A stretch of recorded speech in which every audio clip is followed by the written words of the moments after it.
So in the post-process view in Cortex, there are a number of different tools here in the post-process toolbar that allow a user to identify and modify marker data. So this is marker data that's already been collected, but they're all unidentified and as indicated by these black dots in three-dimensional space. So in the post-process mode, we recommend splitting the window into two panes to make the post-processing process easier. So we'll go into layouts, two panes, and then the top pane will be the three-dimensional view, and you can select that view by going into data views, 3D data view, or selecting the F3 shortcut. And then over here in the bottom, we'll use the marker XYZ view. So marker XYZ F4. So we can process the marker data using these tools in the post-process toolbar. So for example, rectify a name identifies or rectifies all the unidentified markers throughout the frames of data that's selected in the bottom. Quick ID essentially increments through each one of the markers in the marker set, so a user can select in three-dimensional view each one of the markers. So I'm just going to do 3 for now. Create template is explained in a separate video. So this is once all the markers have been identified and there's a model pose, for example, then a user can create a template here. Obviously, I don't have any data that's been collected, and allows the marker set to be saved with the current template identified in this particular capture. Again, that's explained in a separate video. Template ID, if there is a template identified in the marker set itself, then we can use this identification to automatically identify each one of the markers in the marker set here. So I have one already, and so I click template ID, and for that current frame, all the markers have identified. So in order to identify those same markers throughout all of the selected frames in the capture, we can select template rectify. And you can see here in the bottom that the marker data for this case, the right shoulder marker, has been identified for all the frames that have been selected. And you can select the frames through selecting the middle button here and selecting all the frames that you want. So actually, I'm just going to do this right here and select it here.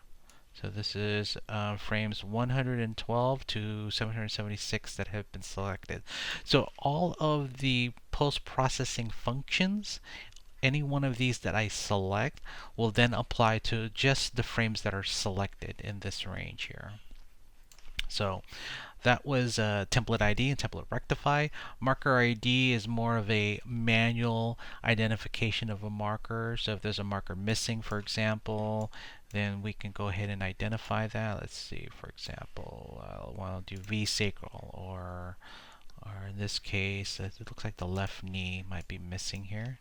So it looked like it misidentified that. So we can click on marker ID, click on that left knee, and you can see here that Cortex identified that marker for all the frames that are selected in this range. Exchange selects, or essentially exchange the three-dimensional locations of two markers that have been selected. So left knee, for example, you can hold down the control button and select, I don't know, right heel, for example, and hit exchange. Obviously, you don't want to do that.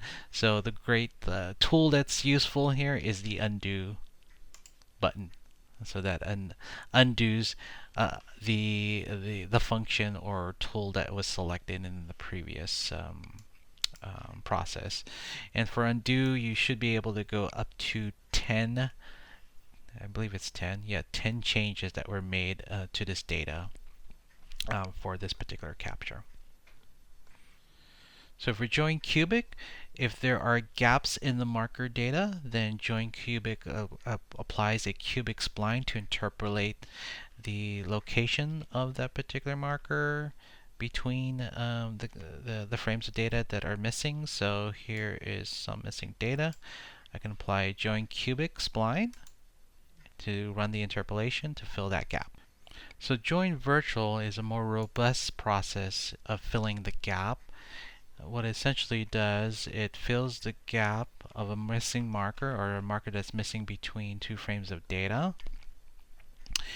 based off the locations of other markers on the same segment, preferably on the same segment. So as an example here, we are going to use, let's just say the sacrum.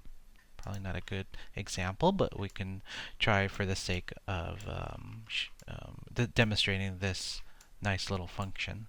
So I'm going to create a gap here for the sacral marker between frames 445 and 468.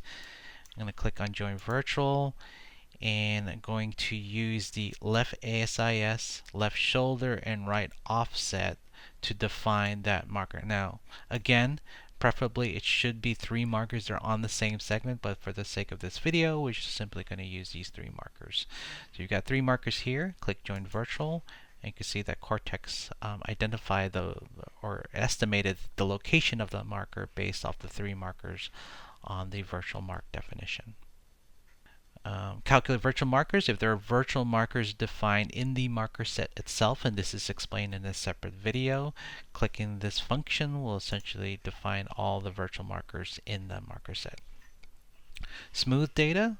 Smooth essentially applies one of 3 types of filters. One is the Butterworth filter, which is the most common one that's used, and then 2 versions of the moving average, and that essentially smooths out data that has high frequency noise. So for example, for gate data, a cutoff frequency of 6 Hz is typically used to essentially pass signal that is lower than that cutoff frequency.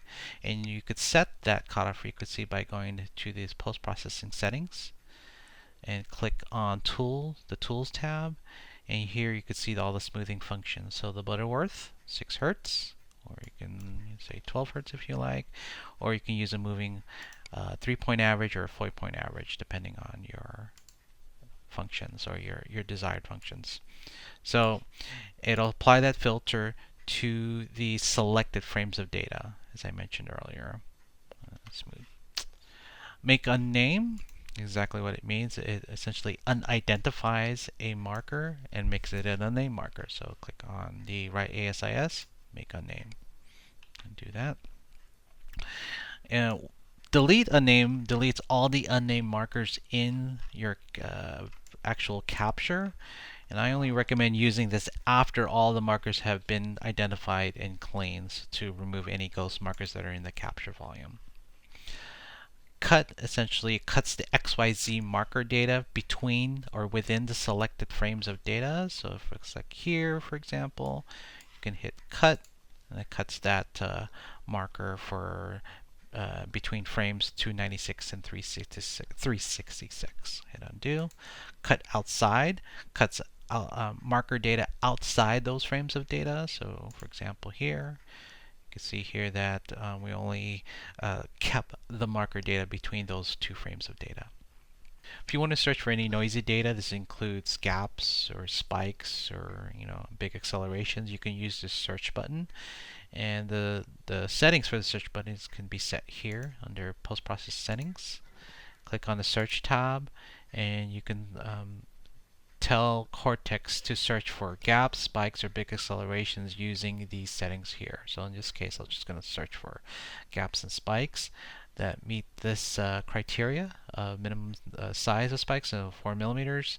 And if you had big accelerations checked, you can set the acceleration rate. So in this case, it's set to 6 Gs set for all markers. As I just showed you, this is the post-process tool settings. This allows a user to change what they want in terms of smoothing, as I mentioned earlier, the search, the undo buffer if you need to clear it. If you enable or disable, I highly recommend just keeping it enabled. Allows you to customize the post-process tool strips itself. So for example, we want to add join linear or take out the search button. So anyway, this is where you would set that customization.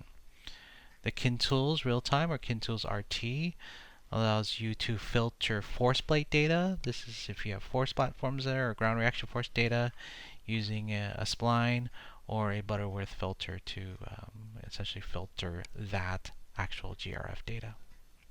And that's post processing.